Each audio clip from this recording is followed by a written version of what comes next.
I would take it as a real threat because I don't know that any NATO country could spend enough money for Trump to believe it's enough.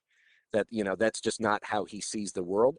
And so what I would say is this, is that, if it's, again, if it's Latvia, Estonia, Lithuania, Poland, any of those countries, remember, Carol, you all have lived through this, right? Europeans have lived through then Soviet hegemony over half the continent. There are still very vivid memories of what that period of time was like. And my guess is none of them are going to go back into it willingly. On his way to Washington, Lord Cameron met Donald Trump at Mar-a-Lago in Florida, but David Cameron wasn't giving any details away about their talks. I've said we had a good meeting. We discussed a range of international issues, but effectively it was a private meeting and one that very much in the precedent of meeting with opposition leaders. Obviously in Britain, we respect the electoral process, the democratic process here in the United States, and work with whoever is elected for the benefit of both our countries. Well, let's talk to Reed Galen, co-founder of the Lincoln Project and a former strategist for George W. Bush, John McCain and Arnold Schwarzenegger. Good evening, Reed. Hey, Carol, how are you? Yeah, very well. Good to have you with us. This is Lord Cameron's second attempt to try to persuade Republicans in Washington to release that funding for Ukraine. Do you think he's likely to get anywhere? I think with some Republicans, he might have some success, but certainly Donald Trump is not one of them. He's made that clear again and again and again. I think if I were Lord Cameron, I would have spent more time in Washington with the likes of senior Republican senators and senior Republican members of the United States House of Representatives that do support Ukraine to increase pressure on Speaker Mike Johnson. Trump is the one who's applying the pressure to Johnson, but Johnson's got the one who can actually turn that valve and get this going. And so what I would say too, just on a purely political note, I would not, even as someone who is a small L liberal and a firm lifelong believer in small D democracy, would have ever given Donald Trump the kind of, the kind of pedestal by which a visit from someone like Lord Cameron gives him, even if there's something in the past that accords that some normalcy, if that makes sense. Well, I mean, he is also quite possibly the next president of the United States, isn't he? He might be. And if and when he's reelected, then I think it would be more appropriate for Lord Cameron to go and visit with the next leader of the United States. But as Donald Trump has proven himself to be, he is an opponent and an adversary of Ukraine. He has not been a friend of American democracy or democracy anywhere. And so my point is that Lord Cameron should take the longer view, which is, does giving someone like a Donald Trump that kind of attention make him more likely or less likely to do what's in the best interest of the United States, of the best interest of UK, our NATO allies, and ultimately Ukraine?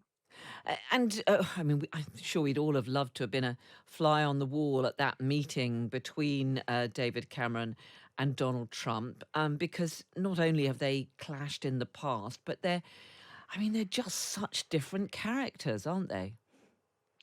Well, yeah. I mean, Lord Cameron, I think, despite, some of his acts when he was prime minister, I think does have a more moderate approach as a conservative. I think he is interested in governance. And Donald Trump is not what we would call a conservative in this country. There's not really a name for him yet, Trumpism maybe, but has no interest in governing, has interest in power and influence. And I think that my guess is Lord Cameron came away from that, drove away and said, well, I'm glad I got to come to Florida, but nothing happened here. Yes, and he certainly wasn't saying much about what he'd achieved there. You mentioned earlier Mike Johnson, the Republican leader of the House of Representatives. We're hearing that although David Cameron is going to be meeting some other leading Republicans, he's not meeting Mike Johnson. I mean, do you think that in itself is an indication that Republicans on Capitol Hill aren't really in a mood to listen to him? I wouldn't paint that broad a brush on Republicans, but my guess is that Speaker Johnson is not prepared for the kind of pressure. Look, Mike Johnson was what we would call a backbencher, right? Even in Parliament, you have backbenchers. He was thrust into this position. He's not prepared for it. And frankly, taking on someone like David Cameron, who is a very smooth operator, who is a professional politician and understands how the levers of power work. He's probably not prepared for it. And he knew that Cameron was going to come in and say, you know what you got to do. You better start doing it. And my guess is he didn't want to have that conversation. For people listening who are quite puzzled by this attitude, why do you think Republicans are refusing to hand over this additional package of aid to Ukraine? Is it because they actually do sympathize with President Putin and his efforts to take at least a chunk of Ukrainian territory? Or is it more about denying Joe Biden the success that would come with getting this aid package through? I would say it's some of both, but one leads to another. I would say that if you could take a secret ballot of Republicans in the United States House, because that's really where this is held up, more than 50% of them would support an aid package for Ukraine. But all of them are concerned about the Republican base, the sort of make America great again. I think they are sympathetic to Putin. I think they like the strongman approach. I think that's why so many of Trump's supporters like him. I think there's a Christian nationalist aspect to it as well. But as both the chairman of the House Intelligence and House Foreign Affairs Committee said on television this weekend, that Russian propaganda has made it to the mouths and ears of members of the U.S. House on the floor. So Putin is doing a very effective job through Trump of scaring these Republicans into believing that if they go along with Ukraine, their careers might be over. Now, the truth is their careers might be over anyway. And I think that ultimately you will have enough people sign up to do what's called the discharge petition, which is bring a bill to the floor. I think that's probably even what Johnson wants. But he wants to be speaker, one more day. And if that means that he's got to hold this up, that's what he'll do. And when we look at this, Donald Trump, of course, famously said he was going to solve the war in Ukraine in 24 hours. I mean, is there any more clarity on what he was talking about there? Because, of course, what the Ukrainians fear is that he would try to cut some kind of a deal with the Russians over the heads of Ukraine, which could lead to proposals to allow Russian to retain those chunks of Ukrainian territory which which Russian forces currently occupy. Oh, I think there's no question about it that he would say American aid is over, and then he would start to say he's already said this, that he wants to reassess America's role in NATO.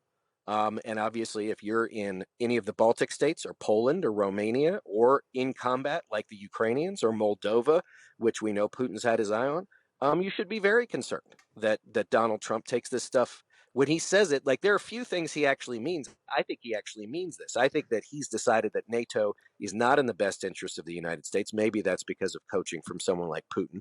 But the bottom line is that he is not going to help Ukraine.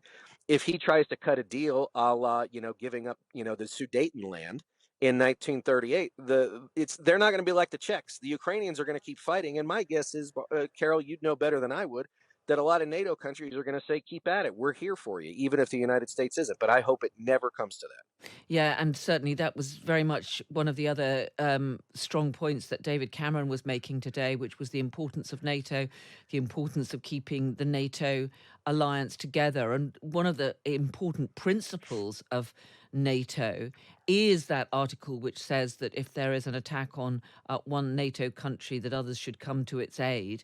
Donald Trump made that almost a throwaway remark saying, well, if the country that was in trouble had not spent enough of its own money on defense, we, the United States, are not going to do anything to help them. I mean, do you think that was a serious threat, or is it, as some have suggested, just a way of putting pressure on NATO countries to up their spending on defense?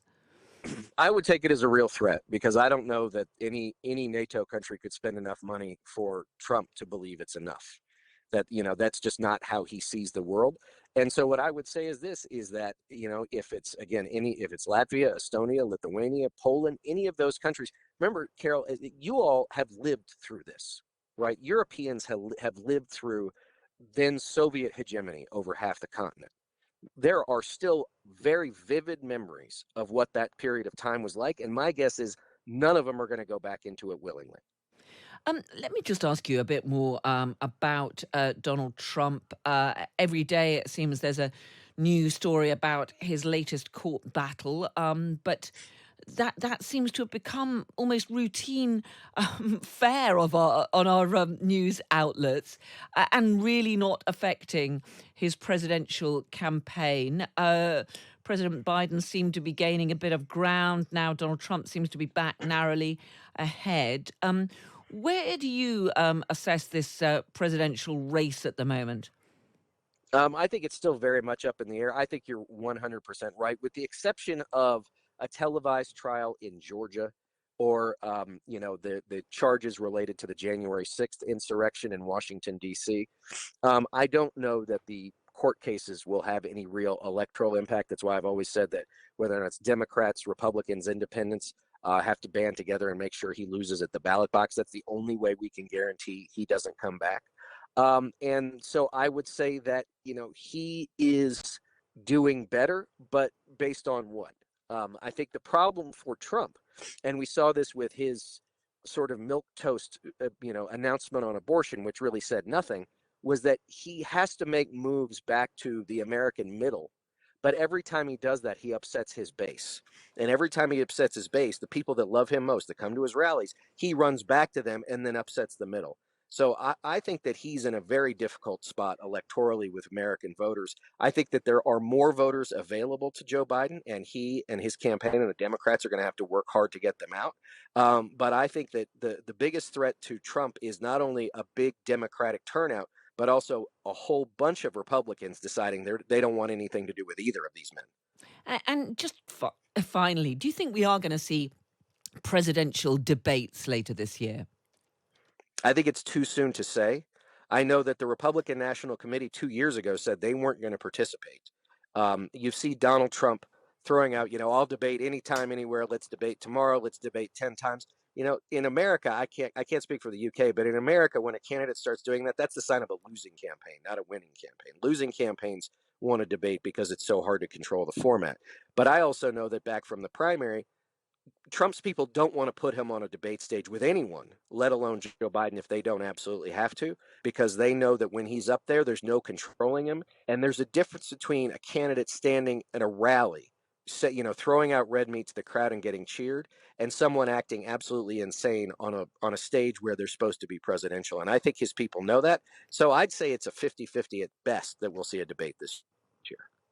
Well, it will be a fascinating occasion, or perhaps series of occasions, if indeed it does take place. Reed Galen, co-founder of the Lincoln Project, Republican strategist. Thank you so much for joining us tonight.